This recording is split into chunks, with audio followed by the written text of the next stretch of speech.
a better Nigeria? Is it a myth, or do we keep hoping? Nigeria is a highly religious country. How come corruption thrives? Why is adoption not encouraged in Nigeria? Is there a future for the Nigerian youth? Being rich and famous, is that the only drive to be an artist? What makes a great nation? Is it the leaders? What about the people? This is Answers with Dr. Reju. Hi, my name is Obi Brown, and this is Answers with Dr. Reju, where critical life issues are clarified. Today, I stand in on behalf of Onari, who is unavoidably absent, so you would not be afforded the grace of listening to the fantastic Onari. I'm sorry about that. But today, we still have Dr. Reju. Thanks, Dr. Reju, for coming around. Thanks, Obi. And we have Matthew, who came in from the back room to the front room again to be one of our panelists. Matthew. Thank you, Obi Brown. So last week, we continued on the topic of marriage. We talked about men and their roles in the family or in a marriage, and we also talked about women. We looked at dysfunctional men and how they lead to dysfunctional families. And we also looked at dysfunctional women and how they lead to dysfunctional families. Today, we hope to continue in that same line of thought, talking about marriage. So Matthew. Well, I have been pondering on a lot of things, and though we've talked about the purpose of marriage, we've looked at the roles of both the man and the woman. Yeah. And it begins to come to mind that it's most likely true that not everyone's, it's supposed to get married. But I'm still a little bit confused as to if that is right or wrong. So I need you to throw more light on that. I would have loved for you to continue along that because you said it's most likely true, because I need help with that kind of kind of question, because it's a very tricky one when you say it's marriage for everybody. Mm-hmm. Not everybody should marry. Okay. And then we're saying that everybody comes from a family. So is it what comes first, marriage or family or marriage? So it's but talking about is marriage for everybody. I will take it from the standpoint of what is it that, because marrying should be part and parcel of how somebody intends to journey in life. Like the kind of vocation you want to get involved with, the maybe a kind of a profession, what you believe is your assignment in life. And because I believe that since marriage borders on somebody proposing and somebody accepting, there is a possibility that for some people, all through their lives, there might never be a proposal. Okay. And there might never be an acceptance. All right. Now, that is something that I believe can happen. Yeah. Right. Yeah. It can happen. That people won't just meet to marry. And history shows that a lot of people, desire is not enough that you want to marry. Since marriage doesn't depend on one person, it's not something you can just decide to do. For the man, you can only propose. For the lady, you have to wait for somebody to come and propose. Even like we said last week, if a lady can, propose in certain very unusual circumstances, there still has to be an approval. So, are there people who will go through life without getting a job? Yeah. Because it has to be an application, there has to be an acceptance. So I'm trying to put this marriage in that kind of a context. Okay. Having said that, I also believe that there are some instances where marrying can actually negatively affect somebody's journey in life. That's difficult to handle. Because if you study the story of some people, you discover that by virtue of what they are assigned to do, they marrying is going to put some other people in some very uncomfortable situations. Some people, their marriages never worked because I personally believe, I know I'm going to get a lot of flack, on this, and I'll be willing to enter into discussions with people as regards this. I remember when I studied theology, and at the time I did a lot of study on the lives of, people like likes of John Wesley and those kind of things. Yeah. We had this discussion in class, and we discovered, looking at his life and how he ended and the great things that he did, that somebody who has done such great things and didn't have a good marriage, could it be possible that this guy wasn't Meant to marry. meant to marry? So there are some, and I was, in the last family life seminar that we had, I gave the example of Jesus Christ. That if your call in life is to come and die at age 33, will it be right for you to marry? So that Jesus Christ not marrying will have been a respect for the institution of marriage. What will happen to the wife and children? So it's something that is open to a lot of intelligent discussion, not somebody coming from a position. But I believe that there are some people, by virtue of their journey in life, their call in life, what they are meant to do, what they are sent here to come and do, what the Creator sent them here to come and do, marriage might not be part of, it might not work well for that kind of journey. So on that point, I will say that because marriage is not a command. It's not a command. It's not something that everybody must do. It's not like air you breathe. It's not like food you eat. So where do we put the go forth and multiply? Multiplying, number one, is not an individualistic kind of injunction. Because somebody might say that, okay, if I don't marry, how do I have children? What about adoption? You can adopt, right? Some people might marry and they don't want to go through the stress of having biological children because of, again, their journey in life. You know the narrative in our society. When somebody gets married, they say he has settled. I don't know what settlement is. It's as if it's a huge achievement. But marriage is not an achievement, it's a responsibility. I don't want to mention names on air. Right? The lady got to the very peak of one of the foremost banks in Nigeria. For that reason, she didn't marry. Yeah. Well, Dr. Reggie, I was actually watching, a series, Homeland. Okay, you are a movie person. I am not. No, well, once in a while, I just get to see these movies. And there's this guy called Saul. He's actually like maybe an assistant director in the CIA. Mm-hmm. And in the movie, according to the movie, right, he's been married for about 20 years or so. And then, he was having a very serious issue with his wife. They're sitting down to have a very normal, homely conversation, and then he gets a call. Mm-hmm. And he has to run back to work. In fact, it was so bad, he couldn't pick up, his wife from the airport. He was there, right? He met her at the terminal, and they spoke. But taking her home was a problem because he got a call and he had to go. Because, I get your point, because we have to put that question against the backdrop of what marriage is. It's for relationship, for companionship. It's for you to be able to share your life with somebody. But when your kind of call in life, your profession or whatever, won't give you that. Yeah. It's supposed to be an open kind of thing. You have a lot of issues you can't even discuss with your wife. Because they said the CIA thrives in secrecy. Absolutely. So there's a lot of people, you are living with this stranger. In most cases, maybe they are just sex partners. Even the sex, there is even no time for it. Right? So because they hardly spend time together. So I believe there are some people who, by virtue of their passion in life, marriage will become a setback. How do you perceive how the home of somebody who is always on tour of duty, as a soldier or whatever, Yeah. how do you perceive that kind of home? How do you now Is it society takes care of their wives and their children?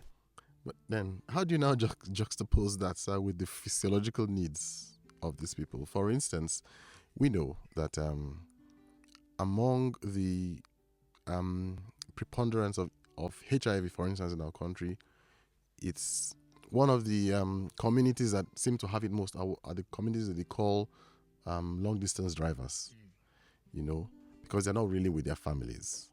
So you can assume that maybe they were not really, because of their kind of job, family is not really good. But that now sort of because of their physiological needs, they when you look, I'm not a scientist, but when you look at the physiological makeup of a human being, passion kills a lot of things.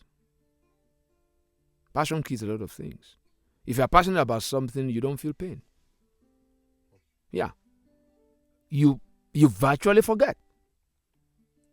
I'm telling you. It's downtime. People begin to think of other things. But when you are enraptured in a particular mood, there's a way your body, your mind begins to operate. So I'm talking about these things now in extreme terms, not somebody who, these are very few people. And majority of people will marry. They should marry. But I'm talking about, because the question is very broad. Is marriage for everybody? My answer is no. So I'm not trying to say some people, just any kind of person shouldn't marry. No. I'm talking about, I'm talking about some people who, like the example he gave, people who don't have any other life. That's who they relate with. Let me even tell you, sometimes when you are really, really connected, let's use a very bad example, substance abuse. Somebody who abuses substance doesn't have sexual drive. That stuff is a human being. The person romances that thing. It's a human being. They virtually relate. They talk to each other. There's no other friend except that stuff. Because it's now, psychologically, it's come to a dependent kind of place. When he's away from it, he's sort of, he has a withdrawal syndrome, which is terrible. So I'm talking about that elite, so to say, group. Yeah. Let me just clarify. Yeah. For instance, I may have already married, but then I get this job Oh, okay. that takes me away from my family. But I'm already married. I love my wife, everything, and we got married. But then I find myself in this profession that, sort of kills the family. The way I'm going to address that is this. When you have already married, you can't take on any job without considering the family. Okay. You cannot. When you have any kind of offer in life, where to live, what to do, when to do it, your family now comes first. If it's going to jeopardize the interest of the family, it's a no-go area. It's a no-go area. I don't care how much it pays, because what you are going to pay for it, whatever you get there in terms of status, in terms of money, you will waste it on this. Because life news itself out. So you cannot say you are looking for, you are getting a particular job, an assignment. First of all, you consider your family. You consider your family. I know how many times my wife had to resign from work because we have to move. Because living apart is not an option. Living apart is not an option. But you see, Dr. Reggie, what you just said now has, made me to think in another light. What about people that are married, but they are staying in different towns? How do you now, what do you have to say about those kind of people? The question is, how did they arrive at that point? Because they don't understand. You see, people don't count the cost before they marry. Right? They don't count the cost. I listen to a lot of, especially young girls, when they tell you their plans, and they go, and they say, okay, do you plan to marry? And they say, yes. And so where? Because there's a way marriage affects a woman, there's a way marriage affects a man. Because in all these things now, there are some aspects of there are some seasons in your life where you are so inactive. Pregnancy. Right? You didn't even factor that in. We discussed something at the the marriage, the family life seminar when we were talking about discrimination that women are discriminated against, and somebody said they went to apply for a job somewhere and they asked her, "Do you want to marry soon?" And they said, "Yes." No, we can't employ you, and she considered that to be discrimination. But the person who wants to employ you is looking at productivity. He has targets. He can't take on a woman who will come in, who is going to get pregnant, who is going to go on maternity leave, because for her to get pregnant, the way she works won't be the same. And she goes on maternity leave, it's going to affect the productivity of the company. So that's just the uniqueness of the woman. So when we are making all these kind of plans and we put marriage in it, we need to understand the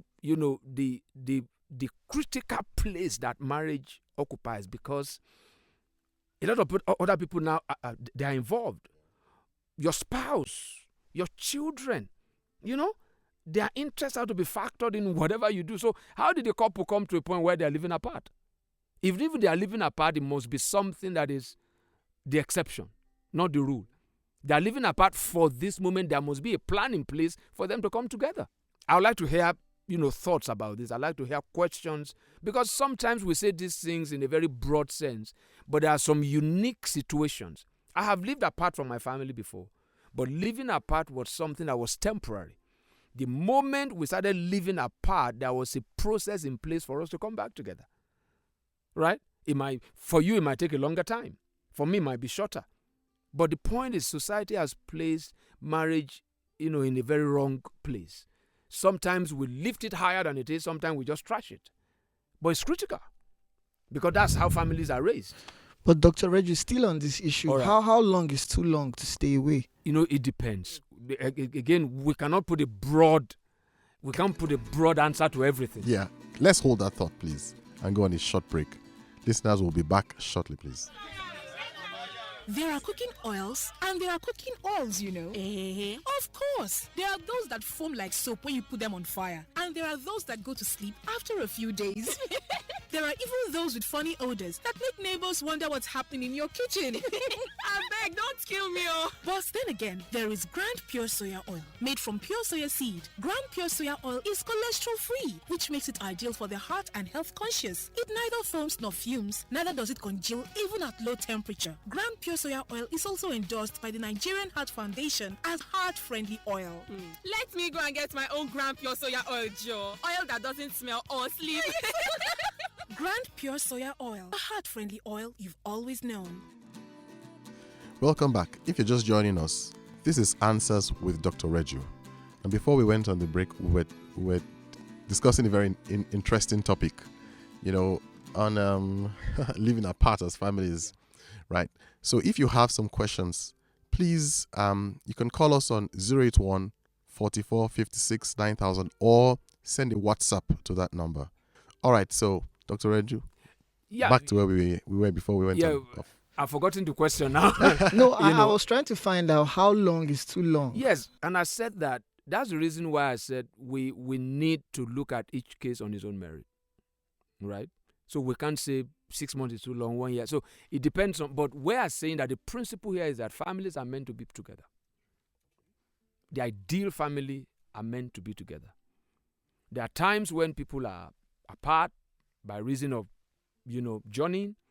They're moving to another phase of their lives and they have to, but like I said, I gave my own example that when I had to live apart from my family, immediately I took that job that took me away from the city where we were living to another city. The process for us to come back together also kicked in. Yeah. Now you've used the word that gets me thinking, the ideal home or the ideal family. The ideal home. So let's sort of break that open and talk about dysfunctional homes. Yeah. Not to be too academic, but how would you describe or define a dysfunctional home? What are the characteristics of what we will call a dysfunctional home? One, the word dysfunctional means it's not functioning. Or it's functioning badly, right? And then that means that, like we said earlier, maybe in one of the episodes here, that a home becomes dysfunctional when the various parties in that home are shirking their responsibilities. What each party in that union brings to the table. Man, woman, children. And then, rather than adding value to larger society, they become toxic. What are the perceived or accepted roles of the man? What are the accepted roles of the woman? What are the expectations from the lives of children? How does that play out in how the kids are brought up?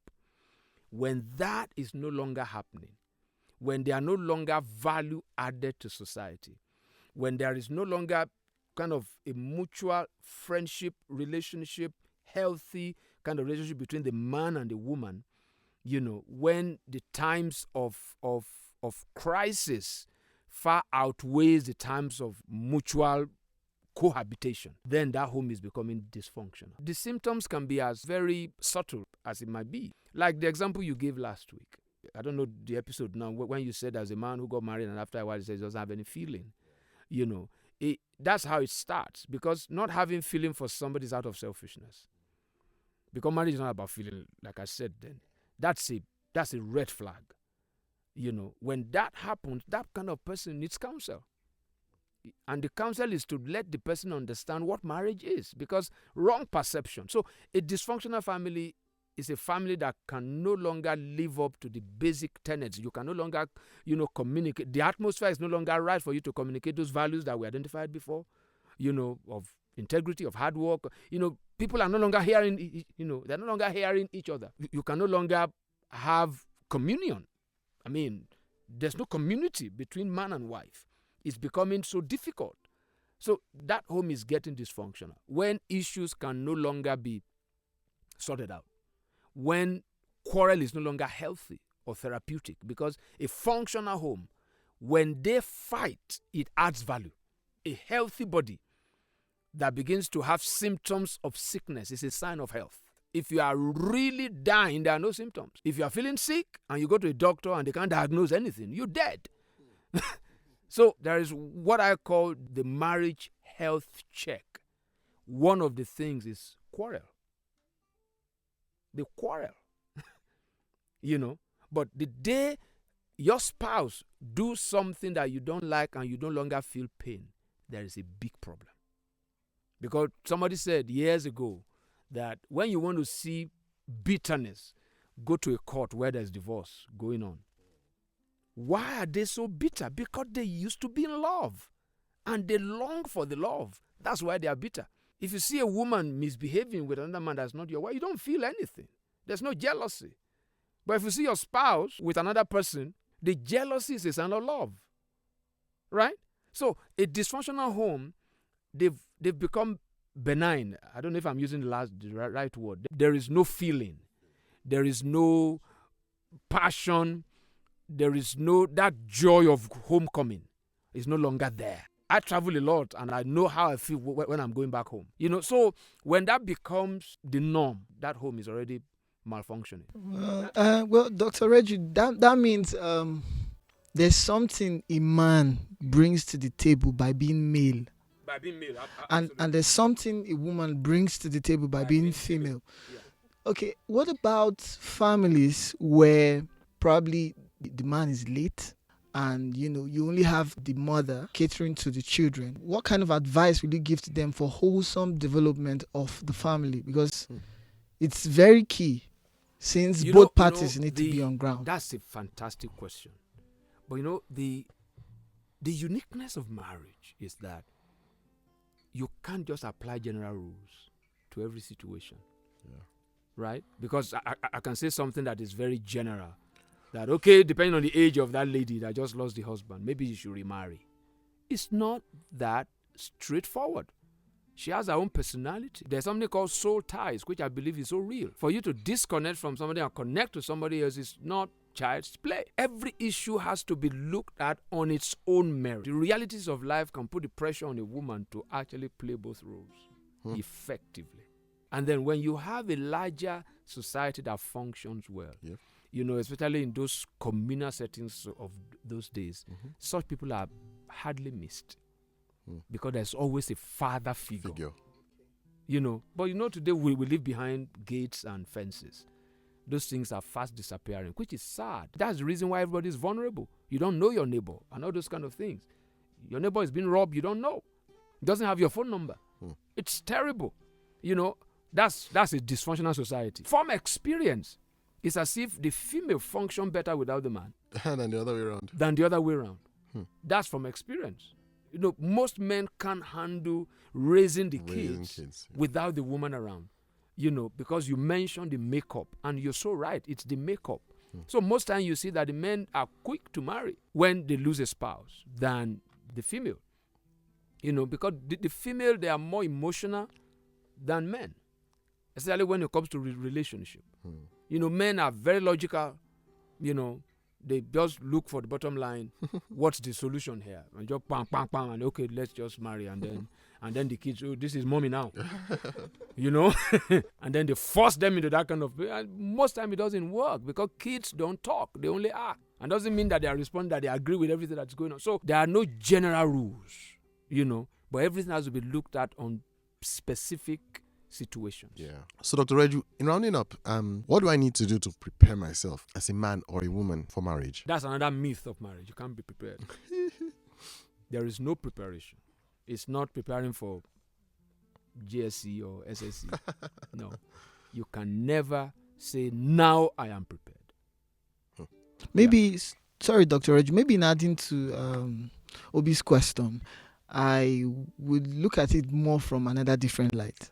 It's not really, tying your boots and all those kind of, stuff. It's more like having, to do like having a checklist per se, having to plan. Checklists are dangerous, my friend. No, well, why I'm asking this question is because you mentioned some things that, people go into marriage without counting the cost. And now, when we don't sit down to count the cost, it might not play out that way. What I'm saying here is that when I said you can never be prepared enough, that doesn't mean you don't prepare. Mm-hmm. I was going to mention some things which need to be in place. Both parties, man, woman, needs to have family established. Is that the level of maturity has to be there. Okay. That I'm willing, and what's maturity? The willingness and the ability to be able to see things from another person's standpoint. You're very accommodating in the way you look at life, right? That's maturity. And that's what it takes to go into any kind of relationship.